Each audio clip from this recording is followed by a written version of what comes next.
What if everything we believe about God, prayer, and religion was just a side effect of how our brains are wired? Like, what if religion isn't something divine from above, but just a trick from within? Why do billions believe in something they can't see? Why do some prayers feel answered and others hit like a text left on read? And what if we're not worshiping gods, but feeding a deep psychological need? Today, we're diving into the psychology of belief, how your brain might be the real temple, and how, maybe, just maybe, we're all praying to neurons. Part 1, the root of belief. Humans are pattern hunting machines. You see a shadow in your room? Ghost. Hear a weird sound outside? Demon. See your crush look your way twice? Soulmate. Plot twist, it was the wind. This phenomenon is called apophenia, when your brain finds meaning where there is none.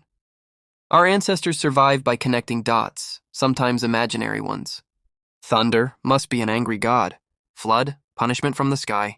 Successful hunt after a chant, obviously divine approval. Early humans didn't have meteorologists, scientists, or therapists. They had superstition, rituals, and spiritual stories passed around campfires, and it worked. Religion gave people purpose, meaning, community. And let's be honest, a healthy fear of eternal punishment goes a long way in keeping folks from stealing your goat. But here's the key. The brain didn't evolve to find truth. It evolved to survive. And believing in something bigger than yourself? That's incredibly useful for survival. Fun fact, people with strong religious beliefs were more likely to band together and pass on genes. Turns out faith was the original group chat. Part 2, prayer and the placebo effect. Now let's talk prayer. Some people swear that when they prayed, their illness went away, or their anxiety faded, or they got that exact job they asked God for. Is that divine intervention? Or is it psychology doing what it does best, messing with us in beautiful ways? Enter the placebo effect. In medicine, placebos are fake pills, sugar, saline, whatever. And yet they've healed pain, eased depression, lowered blood pressure, all because the patient believed it would work. The brain goes, "Oh, you think you're healing? Cool, I'll release some feel-good chemicals and help you out." It's not faking. It's real physiological change, just powered by belief. Now apply that to prayer. If someone believes God is listening, that belief alone can lower stress, boost immunity, and increase feelings of peace. One study found that people who prayed regularly had lower cortisol levels. That's the stress hormone that ruins your sleep and gives you breakouts before a date. Let's dig a little deeper. In many cases, prayer is a form of self-directed therapy. You're talking out loud, you're reflecting, you're finding peace. It's kind of like journaling, but you're sending the letter to the sky and hoping for a cosmic read receipt. Prayer activates areas of the brain associated with self-soothing, gratitude, and emotional regulation.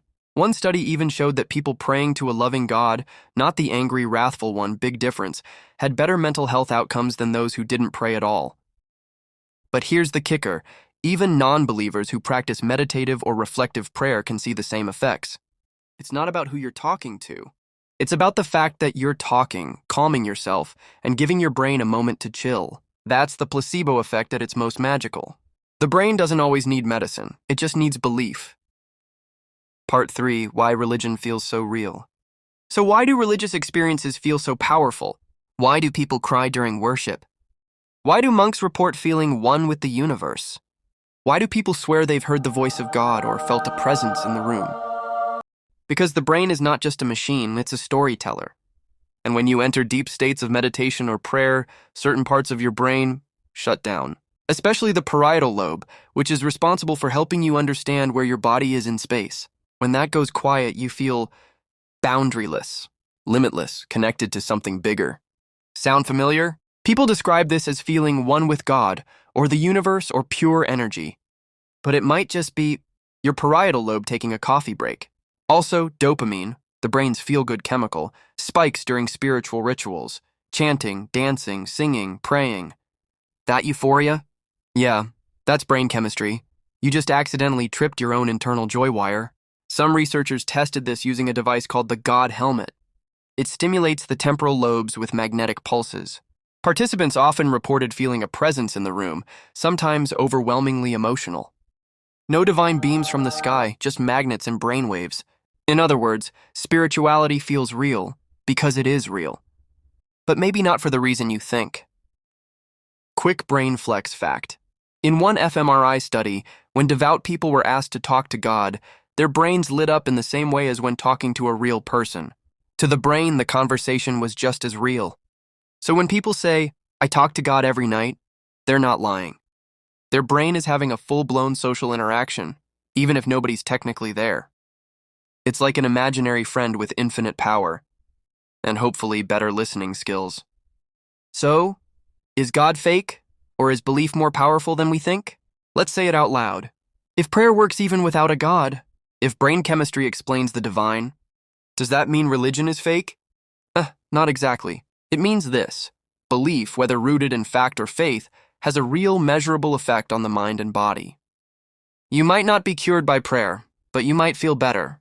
You might not hear the voice of God, but your brain might give you the clarity you were begging for. It's not because someone's up there pulling strings. It's because your brain is wired to comfort you when you're overwhelmed.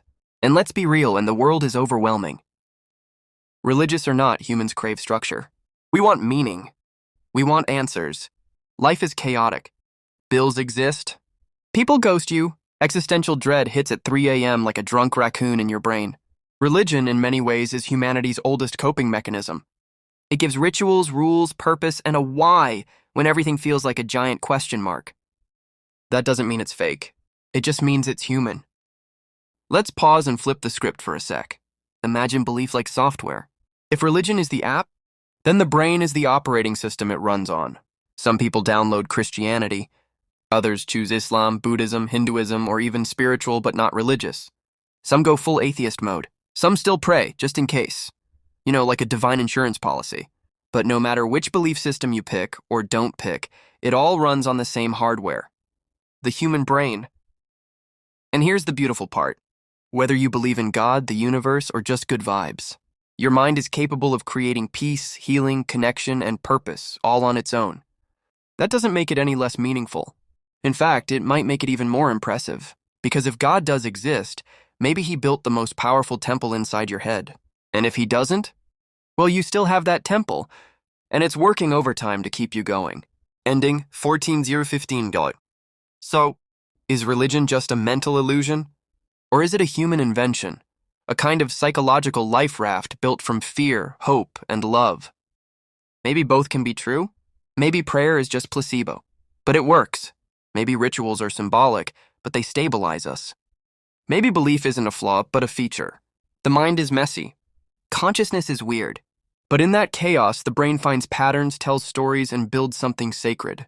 Not because it's delusional, but because it's human. Subscribe if you're ready to explore the brain behind belief.